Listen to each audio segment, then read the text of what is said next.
Hello guys and welcome to Trending, brought to you by Airtel. My name is Pascal. Now Trending brings you everything and everyone that is trending. But firstly, hold on a second because we're going to go on a short break right now. When we return, the show continues. Stick around. Welcome back guys, it's still Trending, brought to you by Airtel. My name is Pascal, and right now, look, we have someone in the building. You saw him already, but this particular person is a Grammy nominee, and of course, is the youngest son, all right, of the pioneer of Afrobeat, one of the greatest genres in the world at this present moment. Ladies and gentlemen, please make welcome SEUN Kuti, the Big Bird. Thank you so much for coming through on the show. Thanks for having me on your show. Let's start right now. You just completed your tour. Yes, for the year. Yes, and it's really amazing to see what you achieved there. Do you want to tell us something about it? In Brazil? Yes, exactly. I've not been in Brazil in like maybe 7 years now or something, or 6 years. So it was good. It was a good welcome back home, because Brazil also has a lot of African cultural influences. Copy that. You know, being one of the main ports for the slave trade, Salvador de Bahia, exactly, in Brazil. You know, so. And a lot of our people there still hold on to those historical traditions of African people. So it was good to be there and to not only to play music, but to reconnect with my long lost cousins as usual. Exactly. You know, go and pour libations to the gods and pray with them. And so Brazil is always, I love that. Always a very powerful experience. You know, when I go there, and it's so much fun as well. Oh my God. Let's talk about the energy in Brazil right now. Do you feel like there are more Nigerians enjoying Afrobeat in Brazil? What is the population like there? Well, I won't say I know everybody that came to my show, but the Nigerians I knew at the show are maybe like 10 or something. 10, but you have more foreign people, of course. Well, in their country, they are not foreigners. Absolutely. Well, I'm the foreigner in their country. Absolutely, but you seeing yourself, more locals. Seeing yourself conquer that place, conquering the terms of the show, making sure that everybody felt good, you enjoyed yourself, and seeing the crowd screaming your name, vibing to your sound. How do you feel about that? Since of course it's something you've done before, but how do you feel still? Most important validation in the workplace is that of your employer. You know, and we as musicians, our fans are the employers here. We have millions of employers employ one person. You know, it's different from when one person employs millions of people. Music is the reverse, you know, you have a million bosses. So, I mean, and you learn very early how to satisfy them all, you know. So I think for me, it's just part of artistry. Even when I write my songs, in the back of my mind, I always say like, if they drop you in the North Pole and nobody has ever heard anything about you or anything before, you play this music, will people appreciate it? You know, that's the question I ask. And then when I listen to it, I'm like, yes, they will. That'll be that. Let's talk about your music right now, where you get your inspiration from, and knowing fully well that you're an activist. All right, I'm not an activist. Yeah, I'm a revolutionary. You're a revolutionary. Yes, absolutely. So two of them. Okay. So, but you have been with your father. Like you've started. You were with your father since the time you were 9 years old. 8, 9 years old. All right. Then you joined the Egypt 80, and since then you've continued. The succession of power came back to you. 32 years now. Absolutely. But you've been there from me. How did you feel when you had to take over the mantle from your father? Or when you know that your father died at the age of, let's say, 14, 15? I was 14. Yeah, 14. All right, copy that. No, I tried. So 14, but you had to take over that mantle of leading the Egypt 80. Why did you decide to do that? What many people don't know is that I was already in the band from when I was 8. So when my dad died when I was 14, I'd already been in the band for like 6 years. I used to perform my dad's songs to open for him. That was the thing. I used to be his opening act. You know, so before my dad came on, I was singing 1 or 2 songs with the band, and then my dad comes on. So I've been doing that. You know, so when my dad passed, and the band was really at a crossroads, you know, okay, so what do we do with the band now? The family was like, Fela is not around. They don't really want responsibility, because my dad had such a huge, it was like 70 people. Has such a huge band, you know, we don't want that responsibility. But at the same time, that makes sense and that is true. But at the same time, the Egypt 80 is not something that can just disappear. That also makes sense and that is true. Copy that. You know, Copy that. Both things can be true at once. Absolutely. So I decided, I said, you know, I'll keep playing with the band. And my family was like, well, whatever you guys make, you can keep it. I'm like, really? Are you like, sure? I was like, are you sure? You know that tomorrow now, you will say, they say, whatever you make, just take. I was like, thank you. that was all the motivation I needed, you know. And that's why I entered streets very early in my life. Yeah, exactly. I started making money so early, you know, I was 15. I was only 15-year-old in the club in those days. Doing popping, doing everything, and nobody had the right to actually do nothing. That time we didn't have Yahoo boys, we had Yahoo men. Yeah, that time was the men that used to do Yahoo. What's the difference between Yahoo boys and Yahoo men? Yahoo men, they get office now. You know, we just did some apartment, they form all those Mana Jemba that time, those Walaye, Ajudwa, all the I did bend there. Those were the men then. The men running Lagos. Those are good days. That. So there were not a lot of young people outside. Yes, you know, yes. When you go out and you see, you know, so yeah. Just a young SEUN KUTI popping my the friends. disease. You know, Let's talk about, for history's sake, because of the Gen Zs of today, because the majority of the truth is the fact that history is currently living, all right, especially the history of Afrobeat and how it started. For likes of you, of course, your dad was the exponent of Afrobeat, which started it from the start.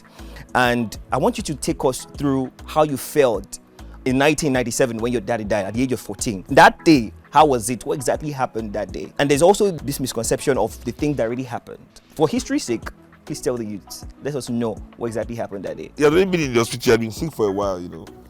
My own personal experience was the most day and night kind of day. I'm telling you, it was the happiest and worst day of my life at the same time. Happiest and worst. I'm telling you because the news agencies had already said my dad died a week before, but he wasn't dead. You know, there was no mobile phone or social media in Nigeria in 1997.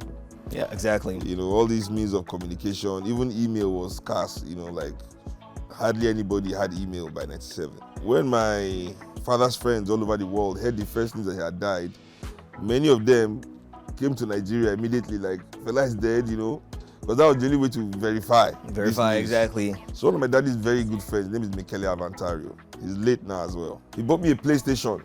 That PlayStation, the first PlayStation. So when he came, he brought me the PlayStation as a gift. Me, I was head over heels. I was like so happy. I took the PlayStation. I said I got home with the PlayStation. They say, your dad died. I was like, what kind of news is this one? My dad was my best friend when he was alive. He was the closest person to me, you know. And he was also the first person I know that died. I'd never known anybody that died before. It was really devastating, you know. It was a weird kind of day. You are someone that actually advocates for the truth and justice in Nigeria. You've done this like a lot. No. What's the difference between justice and freedom? Fighting for justice. But you know, justice incorporates freedom. Fighting for justice is fighting for justice. Fighting for freedom is fighting for freedom. It's two different things. But you can't be free without justice being carried out. Justice is only for the free. That's something you have to understand. It's okay. true, the enslaved can never ever demand or receive justice. So when there's injustice in any society, or in any community, that means there are people in that community that are not free, that are enslaved. That's why in African traditional societies, there's no such thing as lawyer. Even a 10-year-old knew the law. Everybody stood respected before the law because we were free then. Now we are not. Definitely not. You know that I concentrate my effort more on the freedom aspect of things. You know, when you fight for justice, you can be pulled in so many different directions. Before you know, you are fighting for injustice. Exactly. I'm telling you. Exactly. You're an advocate of freedom. Yes. So do you think Nigerians or Africans, that even your daddy was part of the pioneers of Pan-Africanism? Not one part of the pioneers, but he was also with Kwame Nkrumah. My father is not Kwame Nkrumah. No, he's not. Father's mother. Yes, exactly. But my grandmother. He was part of the movement because his music, literally, there was a particular video I saw of the late fella, God bless his soul, and he was saying that African music is supposed to be the way to free people, not for enjoyment. I'm not quoting him verbatim right now, but he said something of sort. Do you feel like we are free right now? The point he's trying to make is music has to be a reflection of society. If your music is not representing the majority or the lived experiences of your people, you cannot truly say that art is of your people.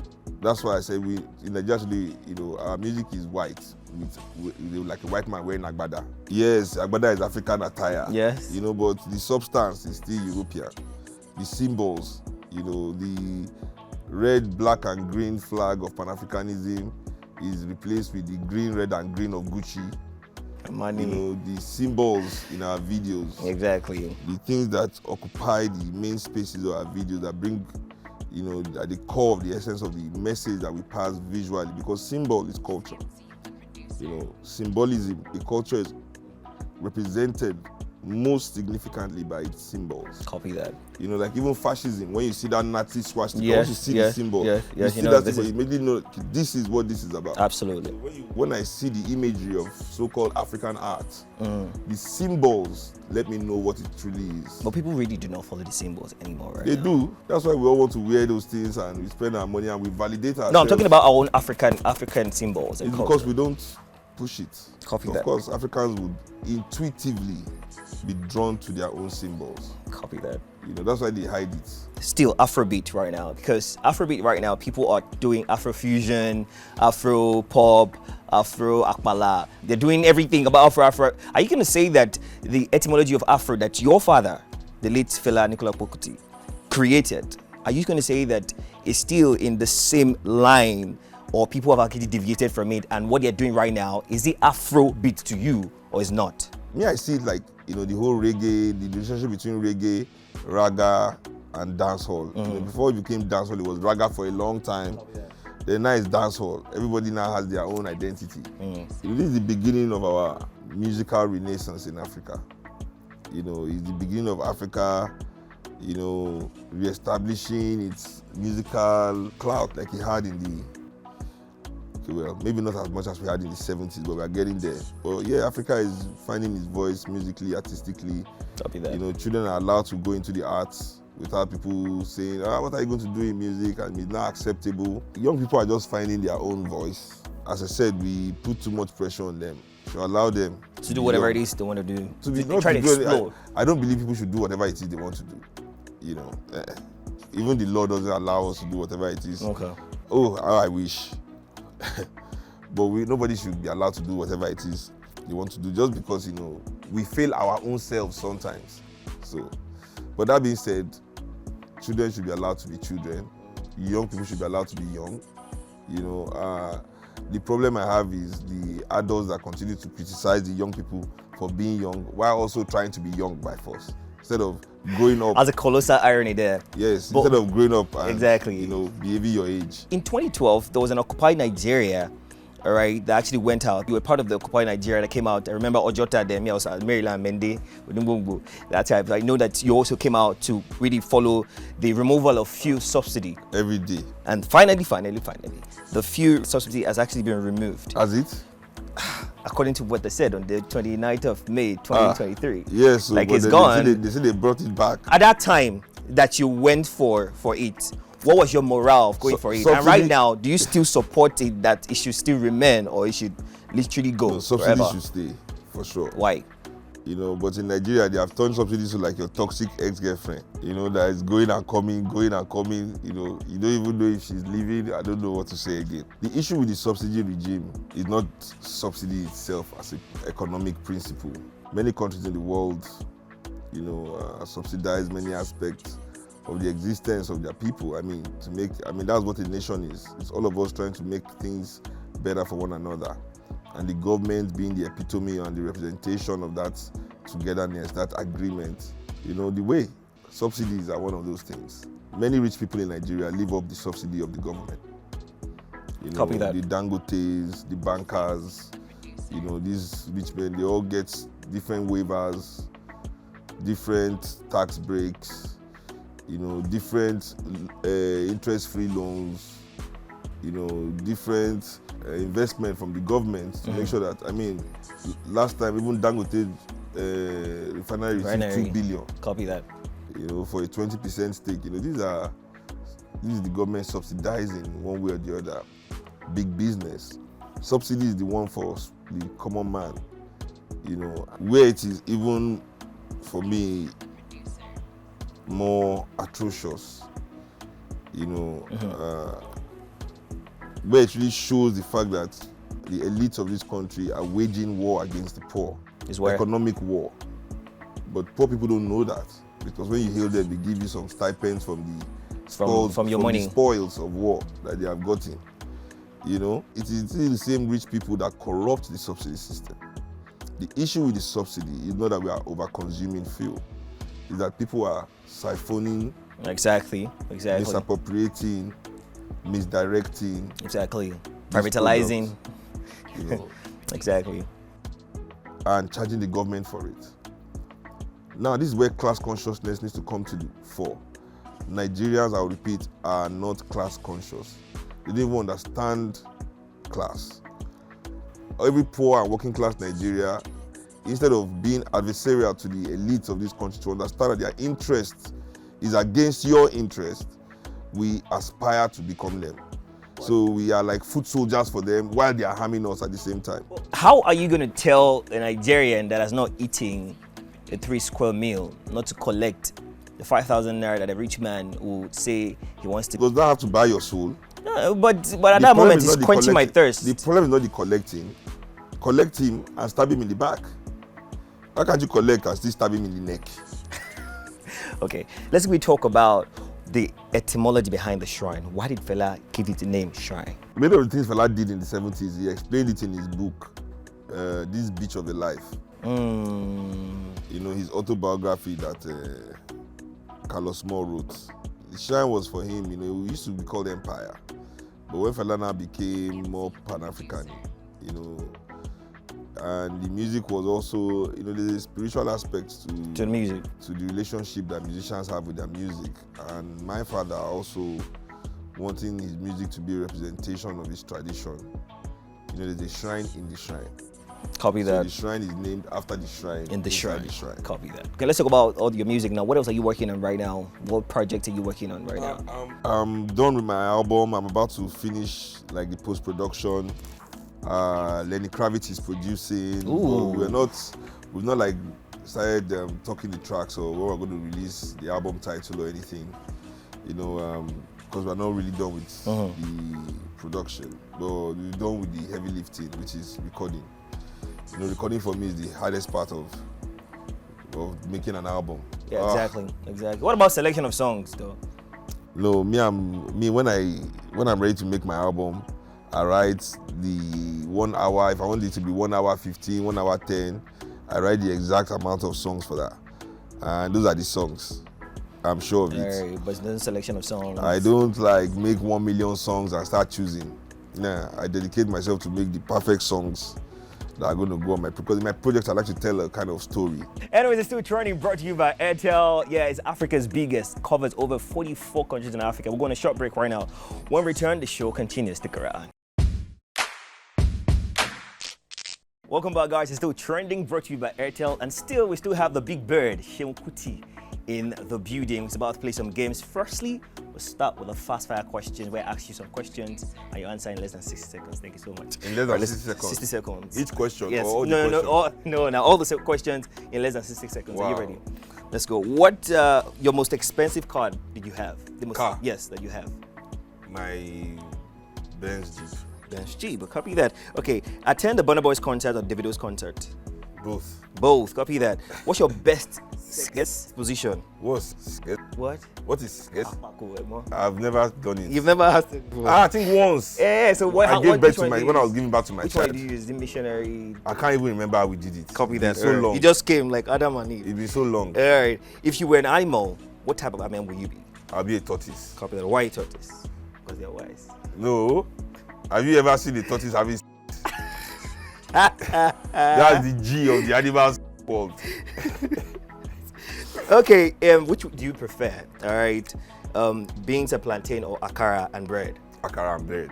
Who's your female celebrity crush? Scarlett Johansson. Copy that. Are you a morning person or a night person? Both. All right, what do you do when you wake up in the morning? The first thing you do? Check my phone. Check your phone and check if alert has entered. No. Me, I'm the kind of person I know the money that is coming to my account already. Nobody surprises me with money. Final question. All my friends are useless. Final question. Do you believe in God? No. Copy that. I mean, it is not in the concept that people believe in, like this guy watching everybody will judge you when you die. What concept do you believe? But you believe that there's something all right, responsible for the creation of... No. You don't? I don't think anything created. I mean, who wants to create this? I mean, if somebody actually created this, are we supposed to be giving that person credit for creating this? Okay. You know, like 80% of the human beings are living in hunger. And we're supposed to be his most prized possession. Come on. So you don't believe that there is a God? In the concept that people believe of God, but there is something, but it's not the way we are told that it is. All right, that's his perception. Anyways, it's still trending, brought to you by Airtel. When we return, SEUN KUTI and Pascal will be in your set. Stick around. Welcome back, guys. It's still trending, brought to you by Airtel, and the big bird is still in the building. But let's move to the next segment called the video or picture of the day. Here we'll give you your report card, where you're coming from to where you are now. Let's check it out. This was you. I'm my dad. Your dad. What year was this? You're really your daddy's boy. You're really like you were. It shows in the. I was having like 8 or something. Yeah. Okay. This was literally when you started playing with the band. Maybe I'd been playing here or not. I don't even know. Like, I was kind of young here though. Fantastic. This was when this show was in Italy. Oh. Okay, so you were opening for your like dad 15. here? Nope, my dad was dead. Okay, here. he was already dead. Oh, so even when your dad died, you guys had like international shows? This was my first one. At 15? Yeah. Wow. But let's talk about how... But then I didn't do another one again till I was about 22. 2008? That time I was playing, I used to play the keyboards. And at that time, I can tell you for a fact that the only thing in my head was that, when will I start playing sax on stage? Will I ever be able to play sax on stage? Will I be able to play sax when it Okay, even before you died, that you didn't know how to play sax? I was practicing, but I didn't used to play on stage. Yeah, but I played the piano on stage. That was my first instrument on stage. So you don't believe life is a competition? How can life? No, life is cooperation, not competition. For me, I believe life is African life, exactly. European life is competition. No, it's not. That, like even literally, like the world. European life is competition. African life is cooperation. The people that tell us we have to compete, survival of the fittest, blah blah blah blah. They know it is not sustainable model to exist. That's why when you go and work for them, work for them in their companies. Yes. There's those people company that tell you survival of the fittest. Work hard on your own. They'll start telling you, cooperate with your co-workers, build team spirit with your co-workers, work with your... This is inside the company, the epitome of capitalism, of competition. Be the best man win. Exactly. Once you start working for them, they don't want the best man to win inside the... Everybody should work together for the betterment of the company, when you share ideas, when you cooperate. But when we are living our lives, that we actually need help now. We need to cooperate with each other to actually make ends meet, to make things easier for ourselves. Say, no, be competing with yourselves. And so it's just it's a model of existence that people buy into because they don't know any better. So I believe that society, we should cooperate more and not believe in the competition that they've told us our existence is about. Thank you so much, SEUN KUTI, for coming through on the show. It's my pleasure, bro. Thank you so very much. We appreciate it. All right, it's still trending, brought to you by Airtel. Thank you so much for viewing this particular episode. Of course, want to say a big thank you to the big bird, all right, SEUN KUTI, Anikulakbo. Am I right? Anikulakbo. Death in the pocket. All right, copy that. Trending, brought to you by Airtel. Is it Akbo? Anikulakbo? Is it like the Hunters Akbo? Oh, okay. That Akbo that. Okay, so it's Hunters. not even Anikulakbo. It's Anikulakbo. I thought it was like half dead in the pocket. Yes, no, not the pocket, the hunter's pouch. You know the hunter always has one little pouch. Oh, yes.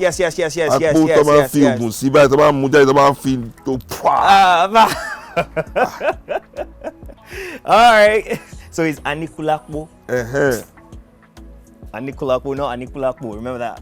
But of course, trending comes your way again. Remember as well, follow us on all our social media platforms. Firstly, on Instagram is official HIPTV. On X, formerly known as Twitter, is at HIPTV. And of course, YouTube as well is at HIPTV. TikTok, of course, as well is at HIPTV. My name is Pascal. And of course, we see you next time. Remember as well that enjoy every moment of your life because it will just be the last. Have yourself a great time.